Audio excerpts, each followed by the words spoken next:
So welcome everybody to this PCI employability event. I'm delighted to introduce you to Rebekka Sofie Bohse Meyer, who came here to the school as an undergraduate exchange student, an international exchange student initially, and joined on the second year of a programme, and then she came back a couple of years later to study on the first year of our MA Performance Design degree, and was in the first cohort of students. And what we thought would be really useful to reflect on and to share with you is her own journey from being a student here to making work internationally. So it's going to be quite an informal event. We're going to have a sort of a chat to start with, and then we're going to throw the space open for you. You might have some questions to ask Rebekka. So, welcome back to Leeds. It's fantastic to see you here. It's fantastic to be back. I really missed it. Yeah, it's a few years ago. Yeah, so you graduated from the MA in 2017. Yes.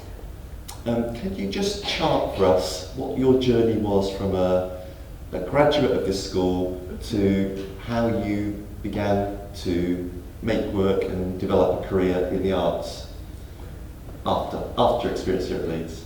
Yeah, it's a good question, and it's also funny to start reflecting about it, because I haven't really planned anything. I haven't really, I didn't have a strategy about what to do when I graduated. Things just sort of happened.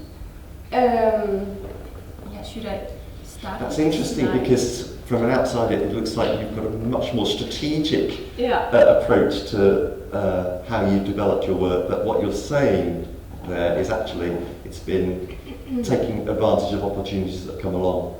Yes, totally.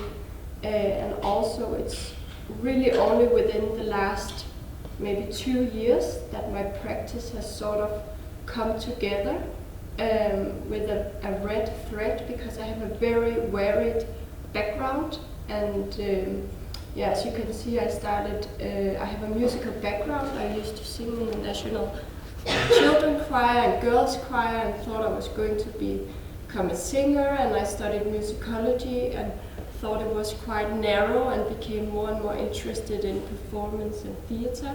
And that's when I came to do exchange in Leeds at the School of Performance to do optional course as part of my bachelor musicology degree. And after that I tried to broaden out my interest from music into performance and theatre. I started to do the MA in Modern Culture and Communication in Copenhagen.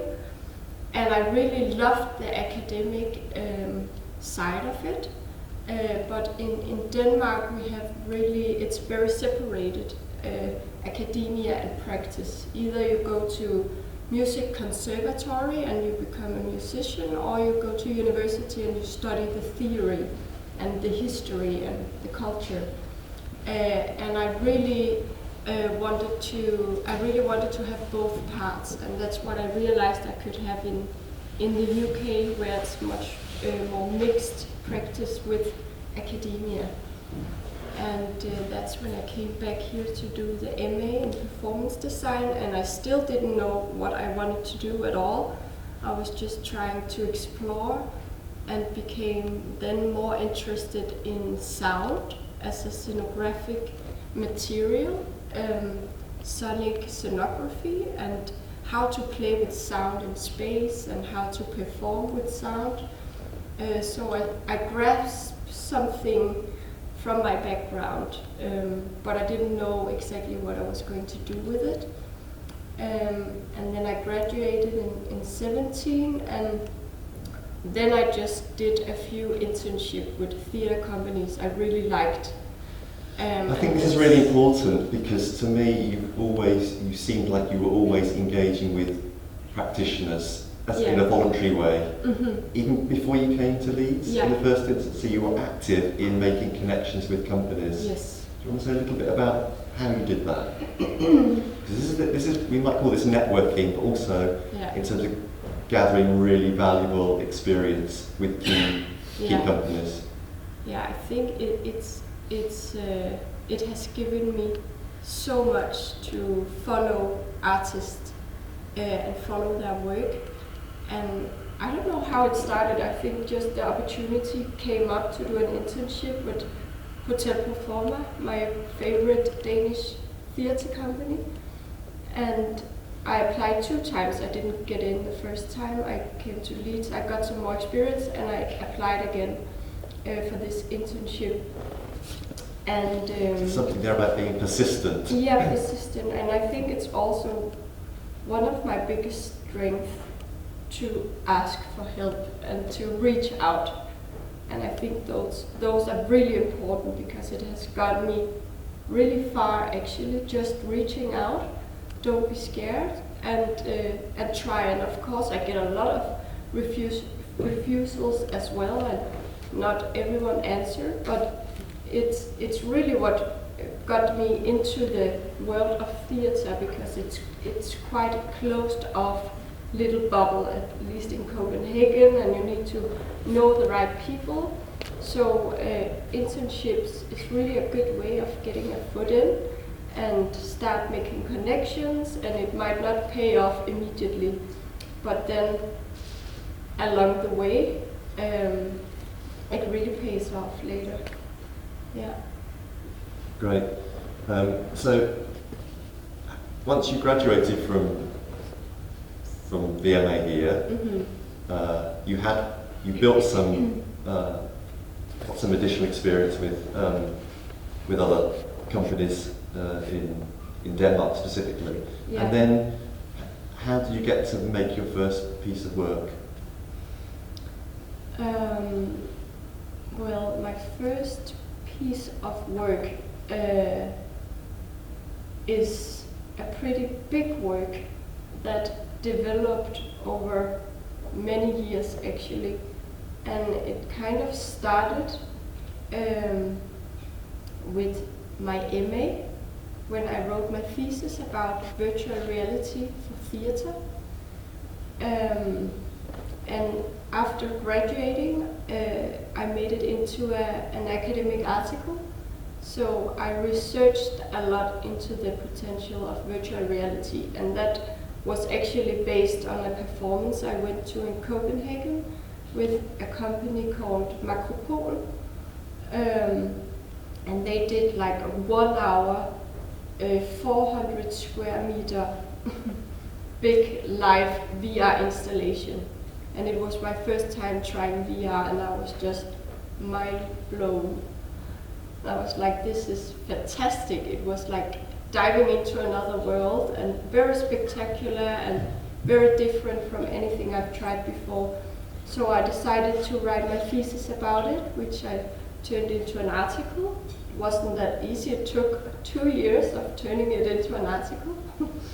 There's something there about persistence again. Yeah, definitely. But then I did an internship after graduating with Musicology because I loved their work, and I reached out and I asked, can I please follow you and do an internship with you?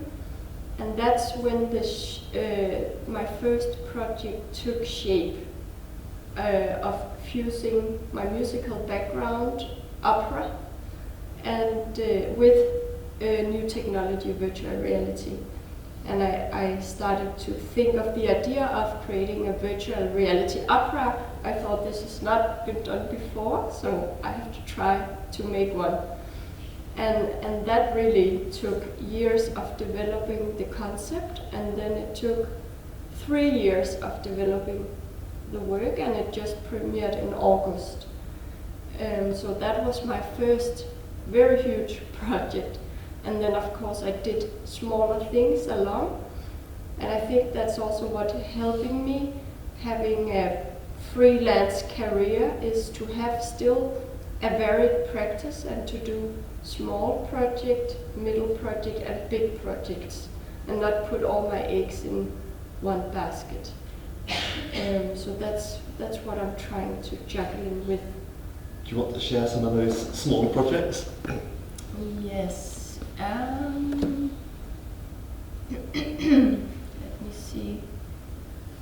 Yeah, so where to start? This is the company I now work under, called Jakobe Performing Arts, and that's sort of the production administration body for the virtual reality opera.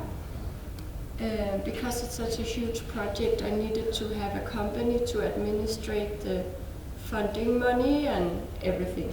Is it just the company for that opera, or is this a company that's ongoing? It's ongoing, and we are now working on the next project, and what we are focusing on is interdisciplinary works, and we try to challenge genres to develop new formats, and we try to reach new audiences, and then we try to work outside the stage, as whether it's possible. And the first production is the VR opera MORTALITIES. And when I say we, it's actually just me. But of course, collaborating with different artists from project to project, and then I have a producer helping me as well as part of the company. So you've established a company. Yeah. You're the centre of that company, and then you'll be applying for future funding, presumably, to make other work. Yes. And on the basis of that funding, you'll bring in other specialists, a producer, managers, technologists, yes, so on to help you make the work. That's very much how I like to work, very collaboratively, and work with specialists within the different fields. So for MORTALITIES, I collaborated with a composer, electronic composer, and a text writer, and a visual artist, and then a VR tech company that could develop the whole technical part of the performance. I mean, this is a massive investment in a new company, ultimately, isn't it? So was this €1 million project? Well, just discussed with George, not €1 million, 1.3 Danish kroner, which is like £150,000. Okay. So a little bit less, but still a lot of money to manage. Also, considering that I had never tried it before, I had not led a team. I didn't negotiate with venues and pitched my idea, and everything was like such a big learning curve. And I think if I had known how tough it was, I probably wouldn't have done it. So I think it's good sometimes not knowing and just jumping into it, and then you learn a lot. Learn as learning by doing. And I think it's also a lot of things you can't really learn in school, because you asked me, are there any things I would have liked to know graduating from or from my studies? But I think it's really something you can't learn. You have to experience it yourself, or at least I couldn't learn it because I need to take it in alongside my work. Otherwise, it doesn't really make sense or sink in. So that's my overall company, Jakobe Performing Arts, and that's sort of one side of my practice. And another side is trying to facilitate other people's artistic practices. So where I live in Copenhagen, I live in a block, and we have a backyard with an old bunker from the Cold War. And it's very beautiful. It's quite small, 30 square meters, but it has a beautiful globe shape. This is a bomb shelter. It's right? A bomb shelter, a bomb shelter from the Cold War. And actually it's still active, so within 45 hours it should be cleared if in case of war or like poisoning attack. But it was just lying there in the backyard, not used for anything. And it has great acoustics as well, because the sound is getting thrown around in the concrete. And also I live in a complex with female artists, so it's like a whole artist community. And I really wanted to use it for something. I thought it was a great space. And also I think from my studies in Leeds, I started to focus a lot on space in general and what spaces offers and architecture. So I applied. The Danish Art Foundation had a program where I could apply for funding to open new exhibition platforms, and I got funding for 2 years and invited different kind of artists. So this is Oscar Colliander, who made like a projection mapping in the space with sound speakers. And we had Marcela Lucacelli. She's from Brazil, and she makes these really quite weird voice performances. It's very intimate space, but we still managed to have maybe 20 people for the performance.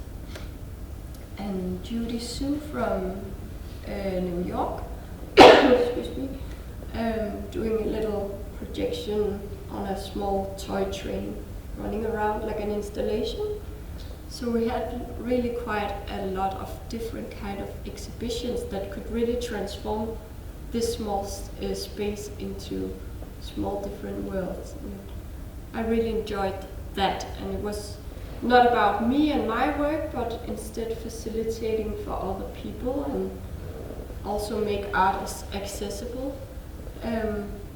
So that's another branch of my work. So I try to do my own projects, but also facilitate and yeah, make opportunities.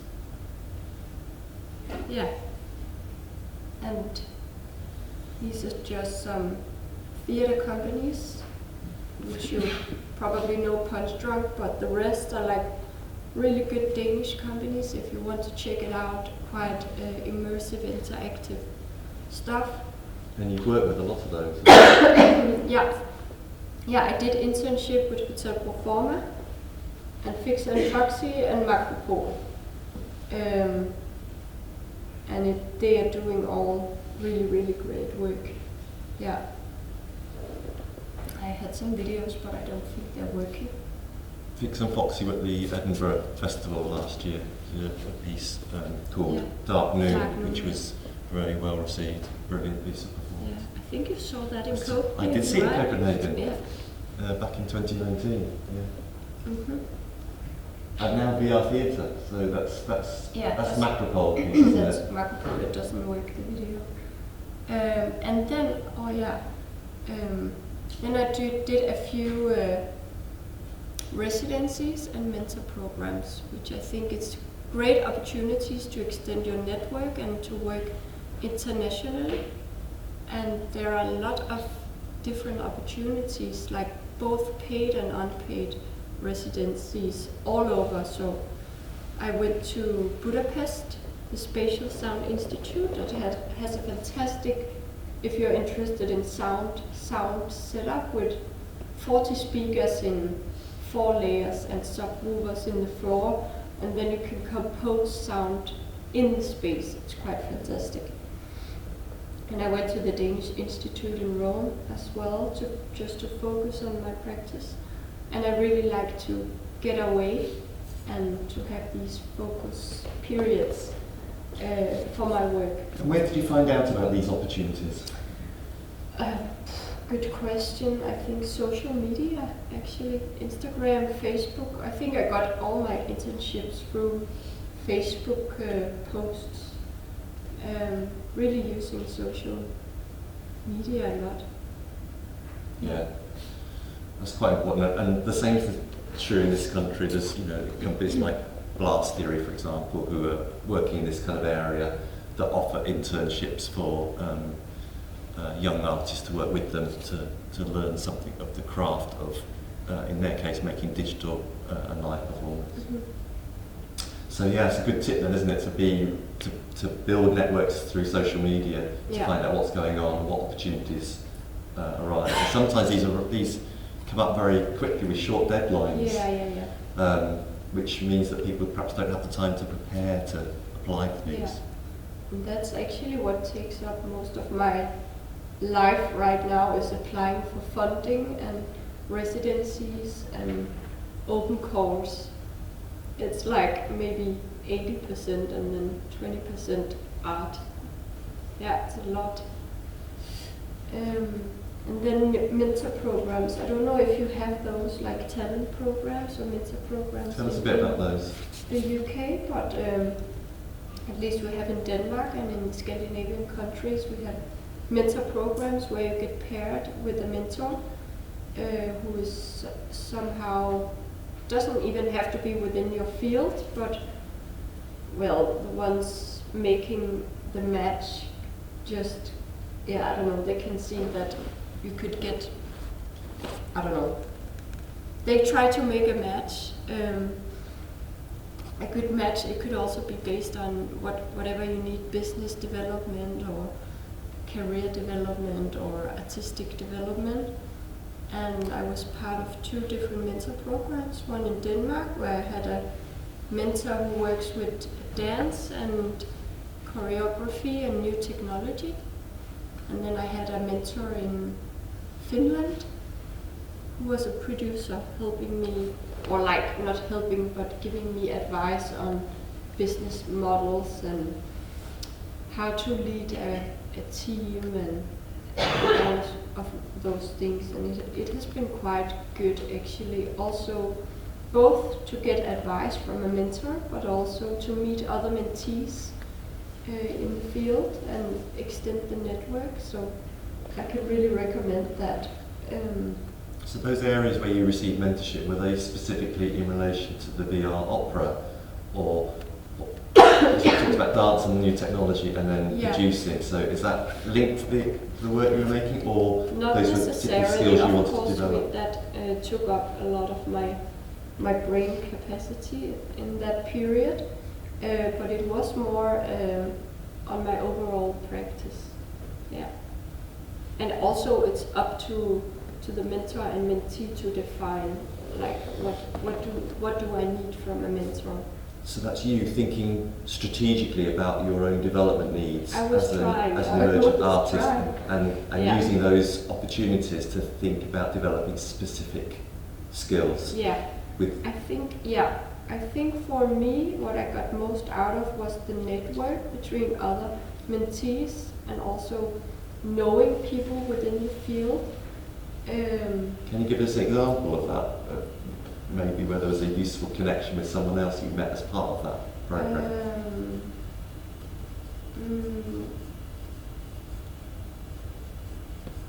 Well, yeah, I don't know, I just have an extended network both within Denmark and also in Finland. I have several good contacts there to come back and... So that's kind of internationalizing your reach. Yeah, definitely. And I think what was really good for me with a mentor program was someone to look at my practice from another pair of eyes, or from outside. Because when I entered the first mentor program in 21, I was like, I don't know what I'm doing. I'm doing a little bit of this and a little bit of that and a bit of this, and it doesn't come together, and I don't know what is the story about myself, how do I brand myself. And she told me, oh, Rebekka, it's very clear what you're doing. You're doing interdisciplinary, interactive work with new technology or something like that. And she saw it very clearly that was actually a good line between what I was doing. And now I see it very well, working a lot with audience engaging formats and music and sound. And that really helped me, someone to look at it from outside. Yeah. To make sense of what you were doing instinctively. Yeah, exactly. What else do I have? That's we could just talk about that briefly, because obviously I was involved in that in terms of helping you prepare this work for publication in a journal. Yeah. And you've already spoken about both as a student thinking about the intersection between practice and research, and I guess given this work that came out of your master's thesis, but also involved additional work you took on after you graduated, and then also you've presented at conferences as well. So how are you managing how do you make sense of the kind of sort of research that you've been doing and contributing to research events across Europe, but also as a practitioner? Yeah, I think they just sort of feed into each other. Actually, I think it's a huge advantage to have a research background because it helps my art in this. The virtual reality opera I did is really based on thorough research I did within that area, but also my practice. I love to have a foot in the academic world and to still follow what is going on and to really think about more philosophically and yeah, I think it also it helps me travel over the world. I went to Budapest to the conference, and I went to Cyprus in the fall, and now going to the UK, and I really think it's strong to have that link. I don't know exactly what to say, but I feel that it's based on research, what I'm doing, and also in future projects, and I think that is valuable.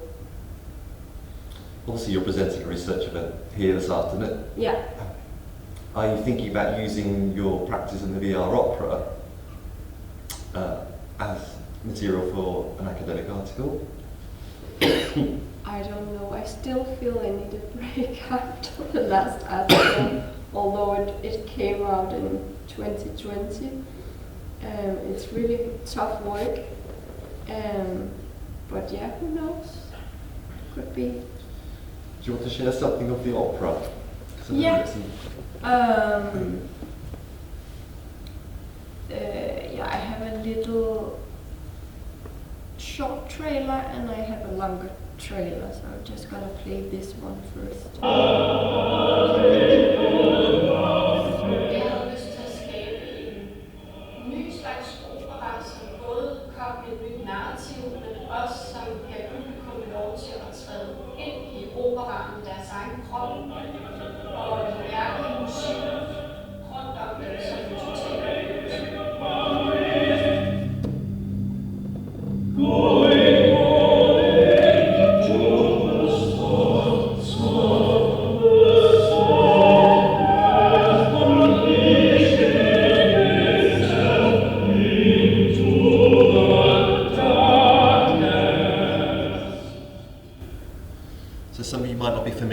Gesamtkunstwerk, a German phrase, but that's based on Wagner's notion of the total artwork. It's a kind of rough English translation.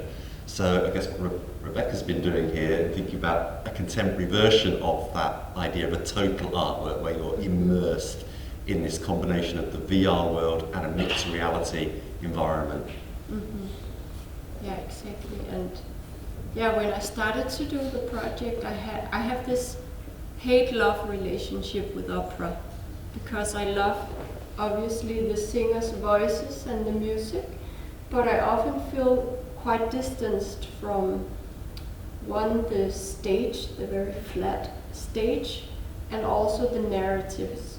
And especially if you don't have the money to sit on the front row, you are actually physically very far away from what is going on the stage. And I really wanted to create this experience where the audience could step into the opera and really sense it with their whole bodies.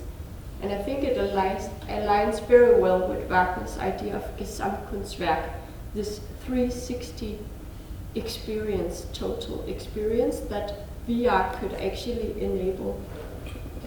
And then I wanted to open up the genre to a younger audience and make narratives that are more relevant for today, and also new music compositions, rather than repeating and modernizing old versions or like old operas. That was my motivation for doing it, and the theme builds on death, and it also builds on an academic course I had in university called Death in World Literature, and we were reading Mikkel Krause Fransen, who joined this concept of necroaesthetics, which was then divided into 6 different aspects of death. And that's basically what I'm trying to present, 6 different aspects of death as 6 different spaces, death spaces that you can enter. So that's again linking research, theory, academia with artistic practice, so drawing inspiration from something you've studied and translating it into a new form. Yeah. And I think there is a longer trailer for the This is a bit like you, I think.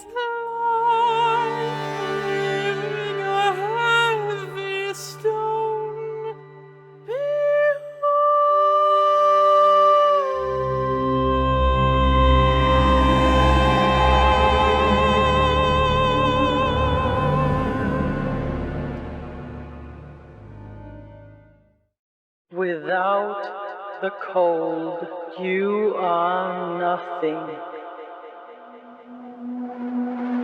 Mortalities er en opera, der undersøger forskellige former for død.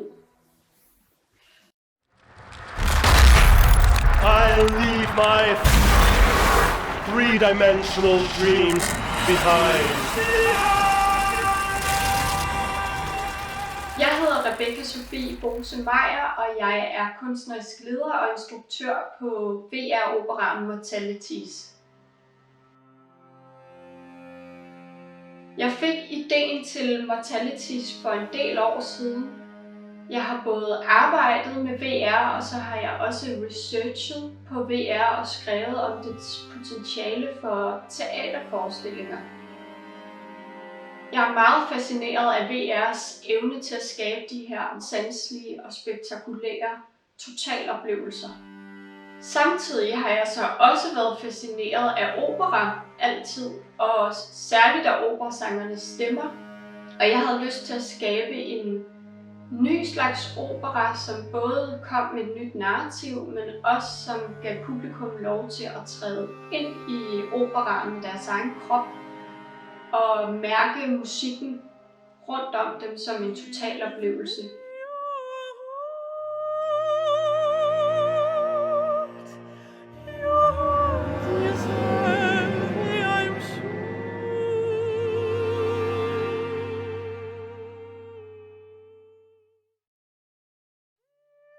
Jeg hedder Nina Sten. Jeg er koreograf, iscenesætter og visuel scenekunstner inden for det performative felt. På Virtual Reality operaen MORTALITIES står jeg for det kunstneriske design af de virtuelle rum og figurer, som udgør værkets visuelle univers. Jeg skaber rum til fordybelse i oplevelser, der kan udfordre vores perception, er noget, jeg er meget optaget af i mit arbejde. Så da Rebekka Bohse Meyer spurgte, om jeg ville være med til at udvikle og skabe en VR-opera, tænkte jeg, at her er der et potentiale for at arbejde med en grænseoverskridende sanseoplevelse af en helt anden verden.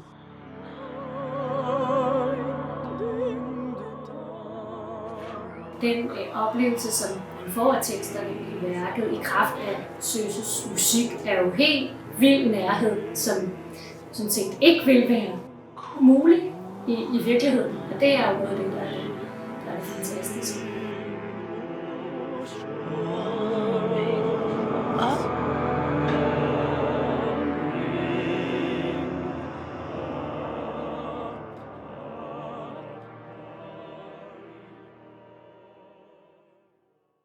Thank you. So in a minute, we're going to invite you to ask Rebekka some questions. But just before we do that, can you say anything about the audience reaction to this event or a critical response to the work? Yeah, it's a multiplayer experience. So you enter 4 audience members at a time. So it's actually a collective experience. I think we had pretty good audience feedback. What they said overall was that they felt pretty safe, but also challenged, and they felt quite guided. So we have this figure, the companion of death, that you actually meet in the beginning as a live singer, who is also represented in virtual reality and who will guide you around in the journey. So people felt guided, and all of them went through. No one quitted the experience, and that was, I think, 600 people in total we had through.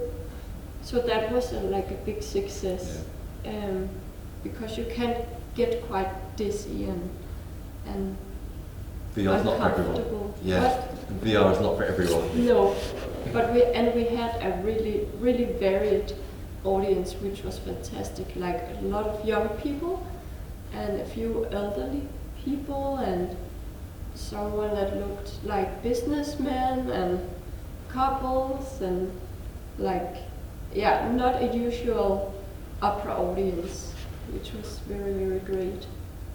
Yeah. Clearly a massive undertaking to see the setting up at the performance space. Yeah. Did this tour as well, because it was in Aarhus, wasn't it? Yes, we showed it 2 places in Denmark, Copenhagen and Aarhus. So, yeah. So touring as well. Yeah, I hope I will get it out more, but it's quite expensive to put up, and it has very limited audiences through. So it's a bit of a nightmare for the institutions, because the ticket sale doesn't add up at all. But obviously I love that it's so intimate and it's an exclusive experience. Also the audience felt quite grateful that we were putting up all of this just for them, like a very intimate experience. Yeah. Great. Thank you. So there's a kind of quick run through of some of the things Rebekka's been doing since she's graduated from Leeds. You might have some questions. Yes. Yeah, just wait for the microphone.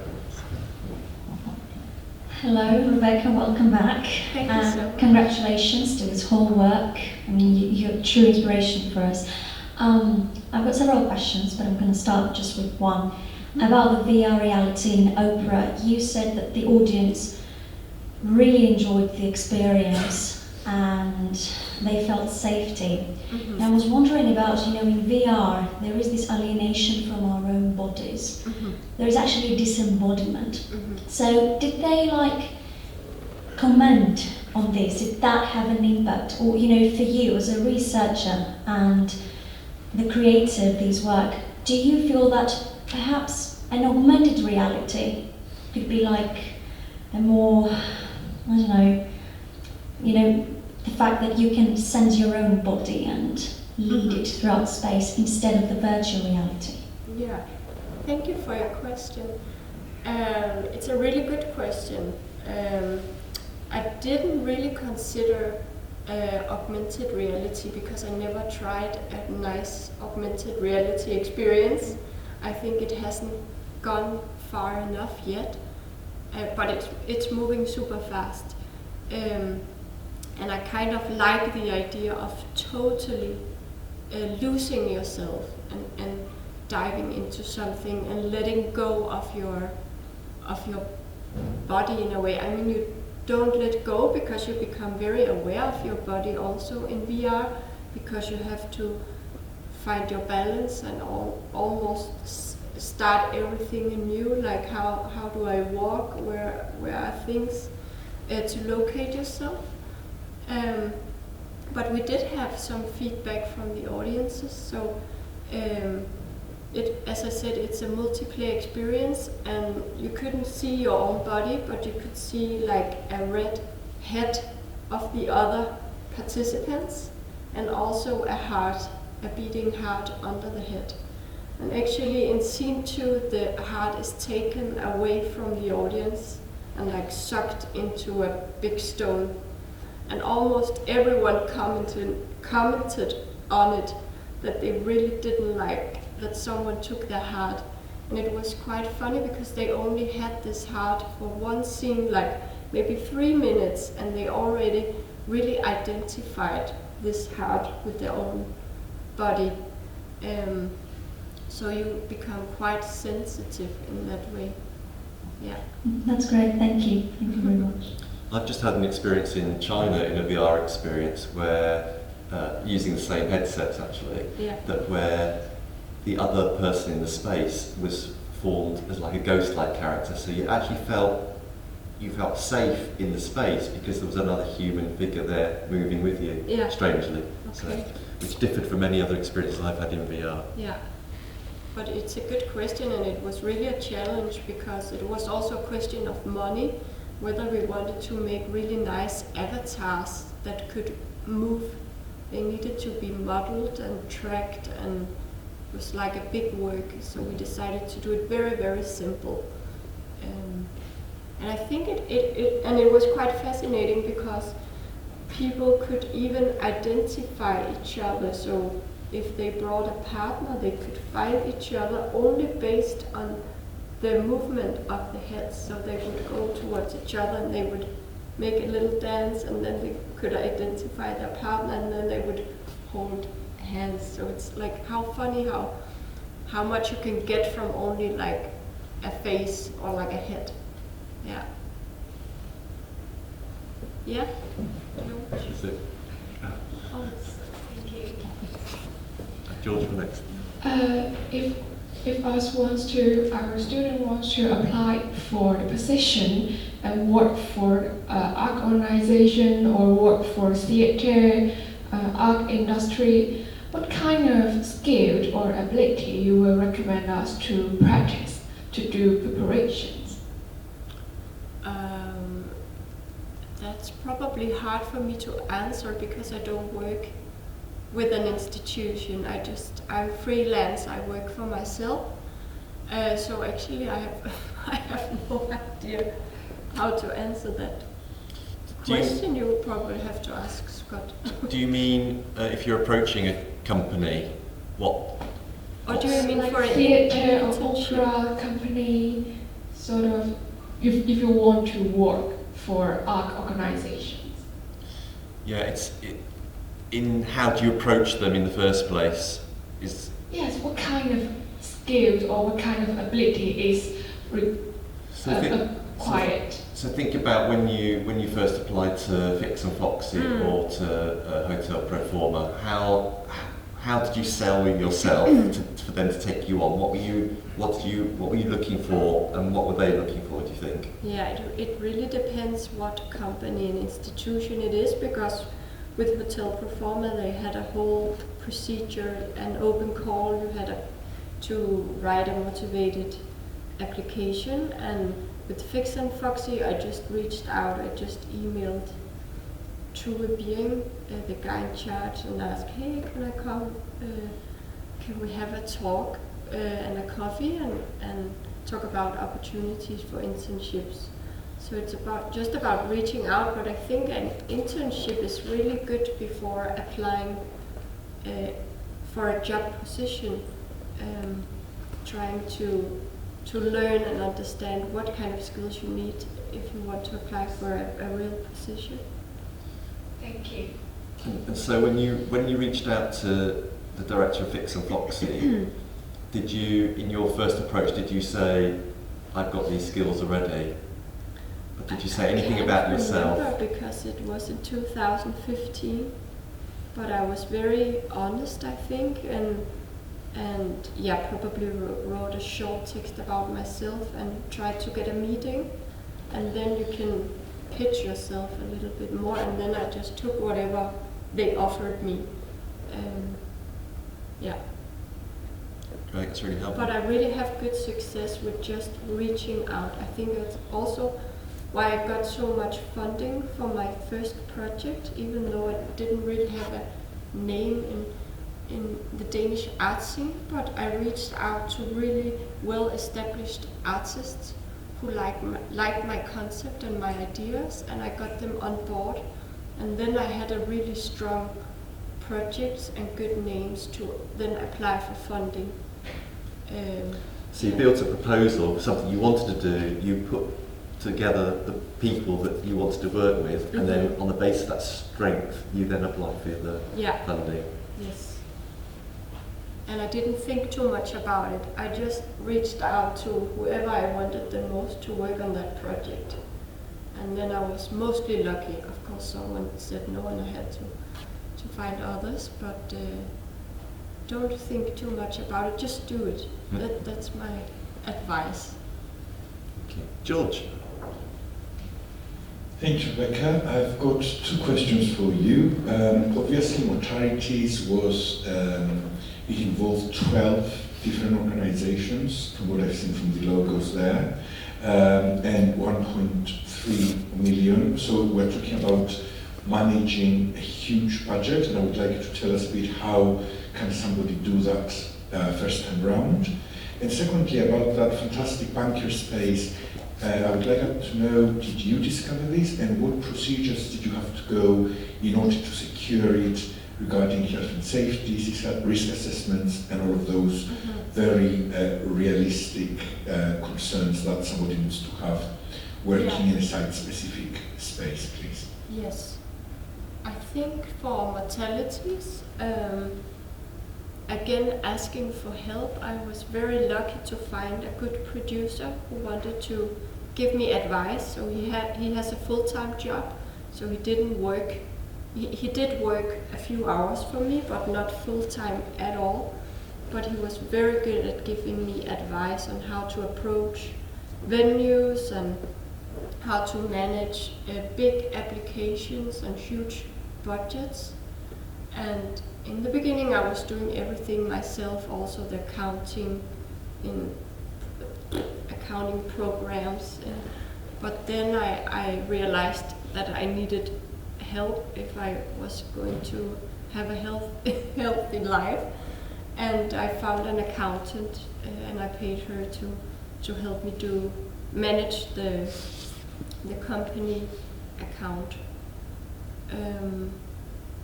But then also, just trying and failing, and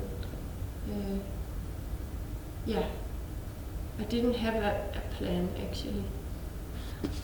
For the bunker, luckily it's not the UK, we don't care too much about risk assessment and safety, as we don't have to do risk assessments and so on.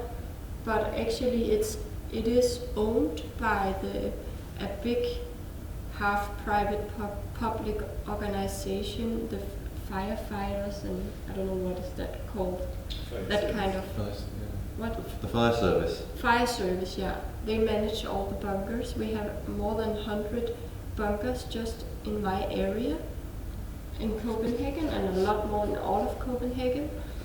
And they manage it and make sure it's safe. And that, when I discovered it, the thing from the ceiling was hanging down, and it was super rough, and things were sticking up from the floor. So they cleaned it out and made it safe, but it's all our responsibility to make sure that people don't hit their heads and slip, and yeah. So how did you go about getting permission to put creative work in there? What permission? From the fire authorities. Well, we just it's like we have like a green team in the yard that rents the bunker from the firefighters, and then everyone living in the complex can use it for free. Okay. So no permission. Just negotiation. Yeah. Just behind you, and I'll come back. So I want to ask, do you think the virtual reality kind of developing trend in the future in the arts or cultural area. And we know that the Apple company just launched the Vision Pro. Yeah, and how do you think about your projects, the relationship between your projects and the new devices?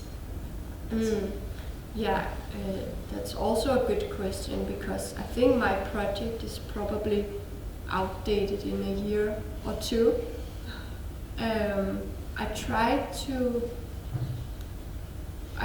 I decided to work with artists who never worked with VR before, because I wanted to make a visual aesthetic that would still look interesting in 5 years, rather than going for the newest effects that would look super nice now but look completely outdated in a few years. And then we also waited as long as we could to buy the equipment to make sure we got the newest that could track the space better and all of that. And yeah, but I don't know, I think I need a break from new technology. It's very nerve-wracking, and there are so many unknown factors all the time that can affect, like the Wi-Fi in the air and whatever. And it's moving so fast. And I think this was just one little try to test what is the potential of this medium, which I think it's really important for the arts to ask critical questions and to try out all these new technologies to see what is the potential and what is the critical aspects of it. I think your question goes back to the earlier question about augmented reality, because the Apple headsets allow that pass-through, isn't it? So, so maybe yes, there is that future. They're not available in the UK until next year, I think, and they're about £3,000 each. So it's not going to be for everyone. But I think artists always tend to use the technologies of the time as tools for creative expression. So I think yes, we already know that it's being used. Contemporary technologies are being used to create interesting experiences. You can choose not to answer this question, but I was wondering, you've got 2 master degrees and you've done a lot of work for something quite innovative, at least for now. Why not a PhD? This is the dilemma many postgraduate students go through, and especially currently, the practical PhDs are quite in fashion. So how so? Or maybe you're planning it for the future, I don't know, but I was wondering. Yeah, I'm definitely considering it, but I feel, as you say, I have now 2 master degrees and have been studying for a long time, and I really felt the need of doing my own work without having to reflect upon it and do surveys and gather audience feedback and so on, and be free from that and just do my practical work. But let's see, maybe sometimes in 10 years when I need a bit of stability. So you do consider this experience, practical experience of a facilitator, of a practitioner, to be crucial to seriously think about a PhD? Yes, yeah, okay. Definitely. Thank you. Yeah. We've got a couple of minutes left. Is there any further questions? Sam? Do you have any advice for people that might be considering maybe wanting to work in another country when they finish their postgraduate studies? So rather than their kind of country of citizenship, a completely new country, any advice as you've worked in quite a few countries across the world? Yeah, I think residencies and mentor programs, whatever you can find of open calls as a way to get a foot in and maybe have a shorter period in that country and see if what it offers and try to extend your networks via whatever international artist networks. Yeah, that's what I have done at least. I think it's worth acknowledging that Rebekka's working in the EU, which of course Britain, UK is unfortunately took itself out of. Mm-hmm. So a lot of the opportunities that Rebekkah has had open to are not necessarily available to us, unfortunately. And so it's had a massive impact, obviously. But I think nevertheless, you can still go out, go the other way out. And I guess you still have some EU possibilities. I don't know. I think things will change in the near future, hopefully. But I think some of the programs you're talking about are not necessarily EU funded, but they are of international, actively look for international participants. Yeah. Yeah, I'm really trying to get back to the UK. I have a new project on. It's gonna be an interactive murder mystery opera, like a opera escape room in a big old mansion, site specific, and I would love to do it in the UK. So I'm trying to establish some partnerships and see whether I can at least tour it here. But it's so difficult with the whole Brexit thing, unfortunately. Yeah. But do residencies, maybe. Go, and also you can follow me on Instagram, and you're very to contact me if you want any advice on interesting residencies, open calls, opportunities in Denmark. We have a few things there as well. So yeah, let me know. So there seem to be a couple of takeaways from this session. Is one, the value of the link between research, theory and practice. Mm-hmm. Seems quite strong in your work, and you've kept that very much alive in after you've graduated. There's something about being tenacious as an individual and to try and contact organisations, to not take no for an answer, to be persistent, to reach out. And the other key thing here is being aware of all the opportunities that might be available to you and how you might use those. Mm-hmm. So, and the use of social media and other networks, other practitioners that you've made links with internationally, not just in Denmark, to help you get to where you got to. Yeah. So those seem to be really important messages, I think, in terms of thinking about how do we establish ourselves as a freelancer in the contemporary arts world. Mm-hmm. And there's something there also about how, because it can be quite difficult, can't it, in between projects when you don't have funding, and how you support yourself and take other jobs. I also work as a church singer, which is a paid job in Denmark, and cafes, and I do whatever I can to. It is very project based and very hard sometimes, but I come from a family of artists, so I never expected it to be easy, at least. And I choose my own independency and flexibility over comfortability sometimes. That's fantastic. Thank you so much for sharing your experience. Thank you for listening.